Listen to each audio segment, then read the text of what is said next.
Bonjour les Sagittaires, aujourd'hui j'ai décidé de commencer par vous. Donc avant tout, je vous dis un grand merci et on y va pour votre tirage donc pour le mois de mars 2023. On y va de suite avec cette coupe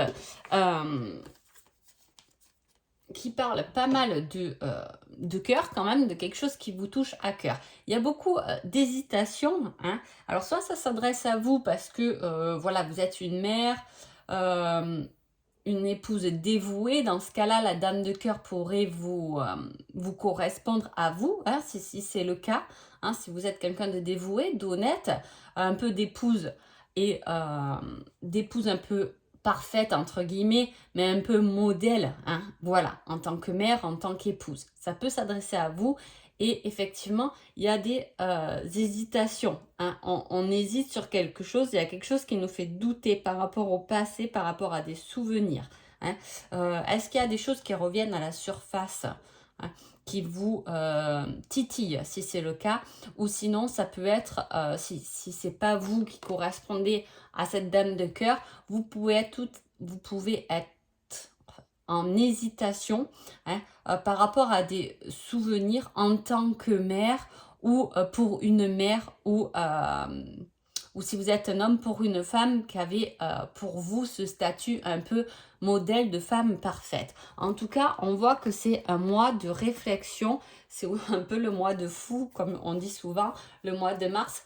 Il vient souvent perturber un peu l'esprit, il y a un peu ce changement aussi de saison. On va vers le beau, mais à la fois c'est un mois qui est assez long, donc qui nous laisse le temps de la réflexion, de la recherche intérieure. Voilà, on voit qu'il y a toute cette réflexion pour vous pour ce mois de mars, hein. On y va tout de suite. Alors, on a des craintes, hein, encore par rapport à l'amour, on dit, par rapport à quelque chose. Là, c'est une carte d'amour, mais inconditionnel. Ça peut être aussi des doutes par rapport à un enfant, hein. Des craintes, qu'elles soient fondées ou infondées. En tout cas, on a envie peut-être de demander des avis, demander de l'aide. On dirait qu'il y a une relation, hein, que ce soit amoureuse ou envers des enfants, envers des parents, envers un amour assez inconditionnel qui, qui vous fait qui vous perturbe en tout cas mentalement, qui vous fait beaucoup réfléchir et c'est une relation que peut-être qu'on a envie justement de se faire aider pour qu'elle soit mieux, hein. Voilà, un conseiller conjugal ou un conseiller parent-enfant. Voilà, il y a quelque chose qui est soupçonneux, hein. On a des doutes, il y a des choses qui nous font hésiter, peut-être par rapport à un problème qui s'est déjà passé dans le passé, hein, et qu'aujourd'hui, vous avez peut-être l'impression qu'il est présent, hein. Je veux dire, s'il y a eu des difficultés avec un enfant parce que, alors j'ai ça, donc je le dis, mais un enfant qui peut-être se droguer dans le passé, qui a pu, aujourd'hui, vous pouvez avoir encore des soupçons là-dessus, en fait, hein. Ça peut être envers votre conjoint, votre conjointe. En tout cas, il y a quelque chose, il y a une crainte, mais qui s'est déjà passée, qui refait un peu surface. Ensuite, on parle aussi du travail, d'un délai d'attente, hein. Euh, alors, on vous dit de rester tenace par rapport aux affaires, hein. Aux affaires, ça peut être vos affaires, vos papiers, hein. Euh, Ça peut être par rapport à un délai d'attente par rapport à des papiers d'assurance maladie aussi, hein. Le fait de renvoyer, on peut avoir un retour de courrier qui c'est pas bien finalisé, hein. Attention, lisez bien entre les lignes parce qu'on vous dit de rester quand même prudent, de développer une certaine résilience. Donc voilà, vous mettez pas en colère. Peut-être ça fait longtemps que vous attendez ces papiers. Le délai d'attente est assez long apparemment. Donc voilà, on vous dit de garder confiance. Ça va arriver, mais ça risque encore d'être long. Alors, ensuite, on parle d'ambition, hein, d'abondance. Et on vous dit de rassembler vos ressources. Il y a une lutte. C'est comme si on voulait atteindre un objectif, mais voilà, pas facile parce qu'il y a quand même une lutte. Ça peut être entre collègues de boulot pour une promotion, par exemple. Il peut y avoir une lutte entre deux personnes où vous avez passé un entretien, effectivement, vous êtes deux en liste. Et il y a un peu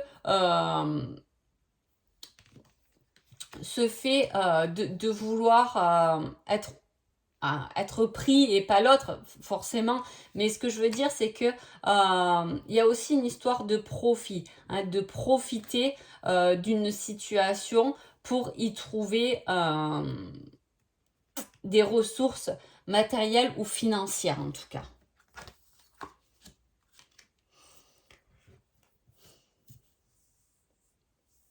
Vous voyez, on redescend et j'ai encore quelque chose qui est lié quand même à cette rivalité aussi amoureuse ou la trahison d'un ami. Voilà, il y a toujours ces soupçons. Il doit y avoir une situation, je vous dis, amoureuse ou du moins qui vous touche en cœur. On a envie d'aller espionner parce qu'on a des craintes, on a des soupçons. Hein, on a envie d'aller espionner l'autre. C'est quelque chose qui dure depuis longtemps en tout cas. Hein. Voilà, qui est prolongé dans le temps, qui a duré pendant longtemps. On vous demande de rester prudent, de faire attention. Hein. Il peut y avoir une rivalité amoureuse aussi. Voilà, vous pouvez être deux et dans ce cas-là, c'est ce que je vous ai dit, il y a ce truc de profit qui peut aussi engendrer ces soupçons de rivalité amoureuse aussi. Hein. Peut-être que vous pouvez être amoureux ou amoureuse de quelqu'un qui est avec quelqu'un d'autre, mais vous savez que l'autre profite de cette situation plus que ce qu'il y a de l'amour. Hein. Après, je vous dis, comme c'est à partir de l'amour inconditionnel, ça peut être aussi la situation enfant où vous avez la belle-fille, le beau-fils, vous avez plus l'impression qu'il ou elle profite de votre enfant qui est d'amour en fait. Hein. On est un peu dans ce cas de figure-là. Je sais pas comment ça vous parle, c'est la première fois que je fais ce mélange de cartes. Hein. Donc prenez-le comme ça. En tout cas, on dit qu'il y a de la nouveauté, mais pour l'instant, elle pointe pas le bout de son nez, on le dit. Hein. Il y a une chance, il y a le fait de gérer des incertitudes, de regarder plus loin que c'est pour ça que peut-être qu'on vous dit d'attendre, d'être dans la résilience, parce que peut-être que vous attendez après quelque chose qui n'est pas le bon cheminement, hein, qui n'aboutira pas forcément. Vous pouvez attendre quelque chose qui n'aboutira pas, ou du moins qui ne sera pas forcément bon pour vous, parce que là, on vous propose quelque chose de nouveau dont au jour d'aujourd'hui, vous n'avez pas encore connaissance en tout cas.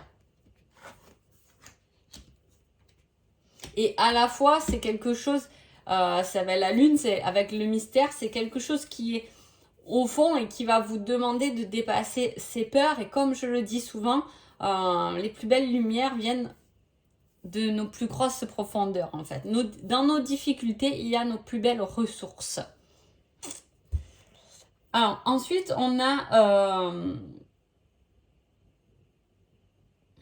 le manque. Il peut y avoir des problèmes de stérilité aussi. Hein, où on cherche peut-être par rapport à ça, parce qu'on a peut-être du mal à avoir des enfants, il peut y avoir ce cas de figure-là, et où il va falloir aller chercher plus loin. Hein. On essaie de chercher peut-être dans sa famille, est-ce qu'il y a quelqu'un d'autre qui a eu des difficultés, est-ce qu'il y avait un problème du passé que vous avez récupéré, ou il peut s'agir aussi de la peur du manque. Hein.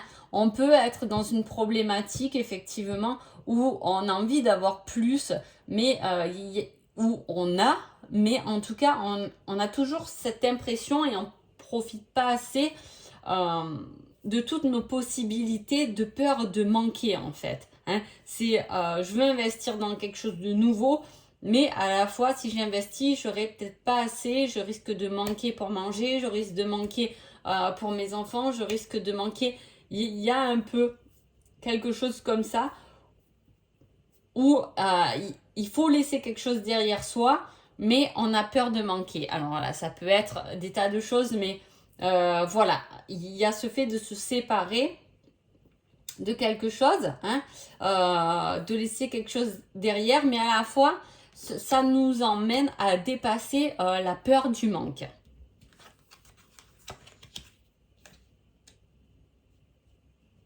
Voilà, là, je ne sais pas pour certains si ça doit vous toucher, mais en tout cas, on revient quand même sur une situation d'union, hein, un projet d'union, de satisfaction, de joie, de plaisir. Et par rapport à ça, on est un peu désespéré. Il y a un certain stress, une certaine pression, hein, niveau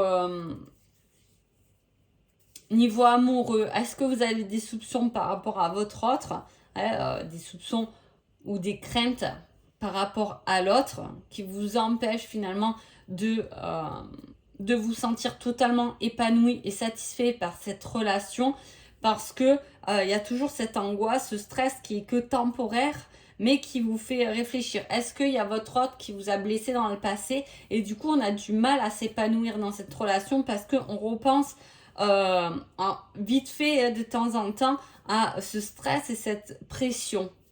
En même temps, on avait dans la coupe ce fait d'être modèle. Hein. Il n'y a pas de modèle. Il n'y a pas toutes ces limites et tout qu'on nous a éduqués. Mais bon, ça c'est un autre sujet.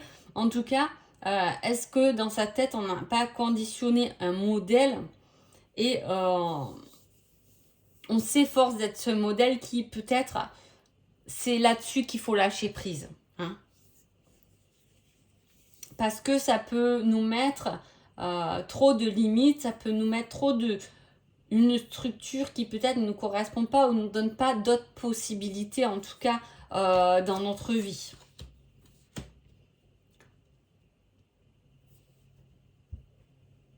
On a le fait, vous voyez, on revient un peu, je vous ai dit, il y en a pour certains où vous avez cette peur du manque.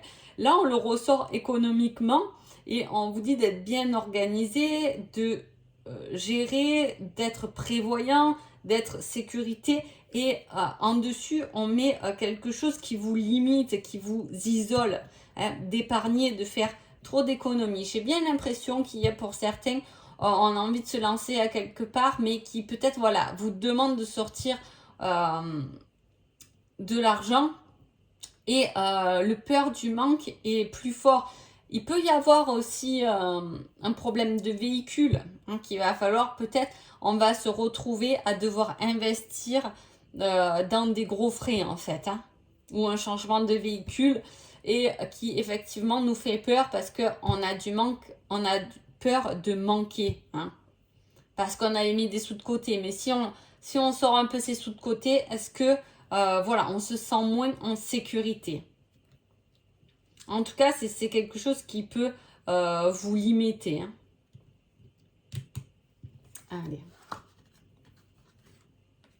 Avancement, prospérité, rapidement. Voilà, il y a vraiment quelque chose qui vous dérange. Alors, soit il faut vraiment se défaire de cette image d'être modèle pour quelqu'un d'autre, en tout cas, hein, qui peut vous limiter. Soit il y a quelque chose sur le fait de lâcher quelque chose, de lâcher un travail, de lâcher quelque chose, en tout cas qui vous rapporte une certaine sécurité, hein, pour se lancer ailleurs.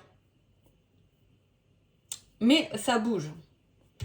On vous dit de passer à l'action parce qu'il y a une réussite quand même. Il y a quelque chose de positif qui sort de là-dessus, hein, qui sort de ce tirage. Malgré, je vous dis, certaines problématiques, certaines choses qui vous bloquent. Alors soit vous êtes peut-être quelqu'un qui a plein de projets, plein d'envies et effectivement vous êtes bloqué par plusieurs choses. Peut-être voilà, la peur du manque, peut-être par rapport à cette relation qui prend peut-être trop de place dans votre vie finalement et du coup on s'oublie un peu ou on oublie son côté professionnel. En tout cas, à la fin du mois de mars, les choses devraient avancer avec beaucoup plus de rapidité. On devrait sortir de là-dedans. Alors, j'ai pris les flammes jumelles pour le sentimental, hein, mais on va le faire en situation amoureuse, tout simplement. Il y a quand même, vous voyez, ce bouleversement amoureux.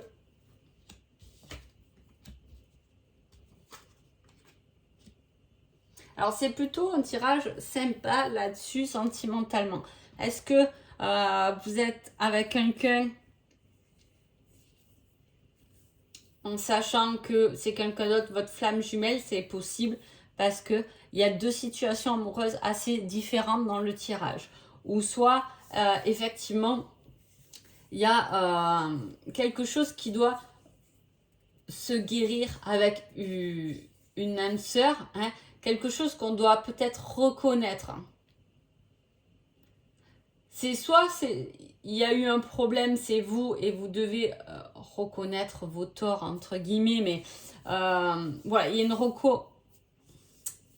y a une compréhension de certains torts, de certains bouleversements dans votre relation, ou des bouleversements qui sont déjà passés pour moi, hein. C'est comprendre pour pouvoir aller de l'avant avec cette personne, ou arrêter cette situation. Peut-être que c'est... Alors, il n'y a pas de séparation, mais effectivement, on voit qu'il y a beaucoup quand même de doutes, de craintes, de peur. Et à la fois, c'est quelque chose qu'il faut comprendre pour pouvoir évoluer. Ou vous avez peut-être rencontré quelqu'un qui est en train de guérir de ses blessures, hein. Donc aujourd'hui, on peut voir cette relation bien différente de ce qu'on a pu vivre en fait. Ça nous perd un peu parce que ce qu'on a vécu est complètement différent avec cette nouvelle personne. Toutes relations amoureuses sont différentes, on n'aime jamais personne de la même façon. Voilà, après c'est pareil, chacun a son avis là-dessus, mais souvent on dit que le cœur il aime qu'une fois et après c'est souvent la tête qui prend le raisonnement. Mais bien évidemment que tout est différent et tout peut être beau. Il ne faut pas s'arrêter à une relation, mais pouvoir se donner la possibilité et la chance de pouvoir être avec quelqu'un, être bien, pouvoir guérir, pouvoir se comprendre et pouvoir s'épanouir soi-même, hein. Il y a cette évolution quand même de l'âme dans votre relation, hein. Donc il y a vraiment cette guérison qui se fait, hein. Il y a le fait de s'être accroché aussi à une... alors, soit c'est une histoire purement sexuelle et on s'est accroché à cette histoire, alors qu'à la base, peut-être que les choses étaient dites et qu'il n'y avait pas à aller plus loin dans cette relation, hein, mais...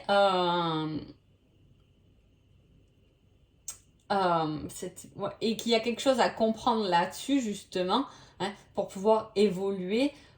Ou soit on s'est aperçu que la sexualité était peut-être importante pour l'âme, pour notre créativité et surtout pour se connecter au-delà de ce qui peut se passer. Je ne sais pas si je suis très claire, hein, comme je vous dis souvent, entre les cartes et ce que j'entends, c'est toujours un peu difficile, mais voilà. En tout cas, il y a un bouleversement, qui vient vous toucher, hein, qui vient vous toucher au corps. Votre corps va vous parler, hein, que vous soyez avec quelqu'un ou pas, en tout cas, le corps va s'exprimer. Et du moins, la source où, peu importe vos croyances, va passer par votre corps pour vous faire comprendre des choses. Allez, je regarde le petit conseil. Ah, et on me dit un grand oui. Voilà, c'est votre conseil. Du mois de mars, oui. Alors, je ne sais pas sur quoi vous doutez. Je ne sais pas, selon le tirage, ces questions que vous êtes posées. Mais en tout cas, c'est oui. Vous avez peut-être bien compris le tirage ou vous l'avez compris d'une façon positive. Et le message a bien été passé comme il devait être passé. Donc, en tout cas, je vous souhaite un agréable mois de mars et je vous dis à bientôt. Merci beaucoup.